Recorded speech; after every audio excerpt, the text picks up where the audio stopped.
Part 1, the motel at mile marker 19. The sign flickered in the dark like a bad omen. Desert Palms Motel, vacancy. I wasn't planning to stop, but my car's engine coughed and died right in front of it. Classic setup, right? But I'm not some clueless traveller. I'm Talia Blythe, urban myth debunker. If it sounds cursed, I want proof. The lobby smelled of mildew and old incense. A hunched man at the desk slid over a rusted key without a word. Room 6. I noticed the Bible nailed shut on the counter. A little much for a roadside motel. Inside, the room was worse. Faded cross-stitch prayers hung crooked on the walls. A heavy, wrong feeling pressed down on me. I shrugged it off and grabbed my camera. See, sometimes photographs catch what eyes can't. Smears, shadows, energy signatures. I snapped pictures of the room, the cracked mirror, the peeling wallpaper. At first, nothing unusual. Then, in one shot, something flickered. A pale figure standing just behind me in the reflection. Robes black as oil. I turned fast. Empty. Cold bled into the air.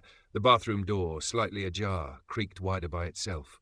Camera shaking, I raised it again, because whatever was hiding here wanted to be seen. Part 2. The man in the black robes. I zoomed into the bathroom mirror photo. There it was again. The man in black. Hands clasped like he was praying. His face a blank smear, like light itself refused to land on it. I'd debunked hundreds of ghost photos before. Bad edits, dust, lens flares. But this felt different. Raw. Wrong. I moved to the bathroom. The sink coughed up brown water. The mirror, though cracked, was clean. I lifted my camera. No figure now. Still, a shudder ran through me. Out of habit, I whispered, "Show yourself." A stupid thing to say. The lights flickered, buzzed, died completely. I cursed under my breath, fumbling for my phone flashlight. In the weak glow, letters appeared on the mirror, scrawled in condensation that hadn't been there seconds before. Psalm 23, verse 4. I knew it by heart. Though I walk through the valley of the shadow of death, I will fear no evil. But there was no comfort here, only warning. I stumbled back into the room, snapping frantic photos. Each flash illuminated something new. Hands reaching from the walls, broken-mouthed faces grinning in corners. Then, the Bible nailed to the desk slammed open somewhere outside. Part 3, Psalm 23, 4. I froze, heart hammering. The nailed Bible, now open, lay sprawled across the check-in counter. Its pages fluttered, though there was no breeze. Drawn like a moth, I crept out. The lobby was empty. Even the hunched man behind the desk was gone. The Bible's open page was ripped and stained, but I could still read parts of it. A section was circled in black ink. Prepare a table before me in the presence of mine enemies. Below it a note, jagged and frantic. Sacrifice must see it to believe it. A door creaked deeper in the motel. Chanting rose from behind it, low, guttural, rhythmic. Swallowing fear, I followed. The corridor stretched unnaturally long. Every door on either side stood ajar. Whispers leaked out, pleading, desperate prayers. I reached the end. The last door was marked with a cross, carved deep into the wood, still wet with something dark. My hand hovered over the knob.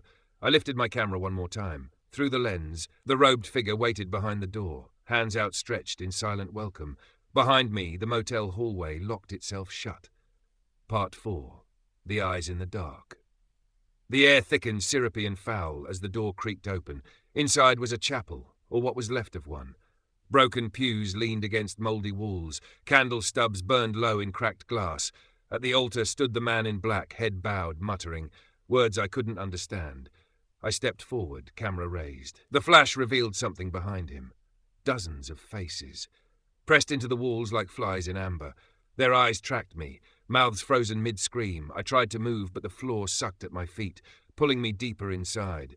Every instinct screamed to run, but curiosity held me captive. The man lifted his head slowly. Where a face should have been, only a swirling void, sucking the dim light inward. He spoke directly into my mind. Once seen, you belong. I stumbled back. The camera slipped from my fingers, clattered to the floor. The man reached toward me, his hand splitting into a crown of thin, grasping tendrils. Without thinking, I snatched up the camera, fired a shot directly into the dark. For a breath, everything froze. Then the motel began to collapse inward on itself. Part 5, belonging. Walls buckled inward like paper. The floor splintered beneath me. Still, the man in black advanced, untouched by the chaos. I bolted toward the exit, or where it used to be. Corridors bent, rooms shifted, doors melted into walls. There was no way out. The faces in the walls began chanting, low, mournful, ancient.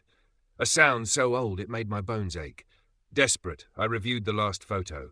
It showed not just him, but me, already part of the wall, already screaming. My hand pressed against the glass of the screen, clawing to get free. It wasn't showing the future, it was showing the present.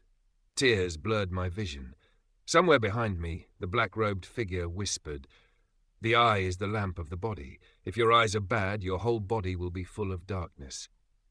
The last thing I felt wasn't pain. It was acceptance. When travelers stop at desert palms now, they never see me, not with their eyes. But in photos, if they dare to look too closely, I'm always there. Still watching, still waiting.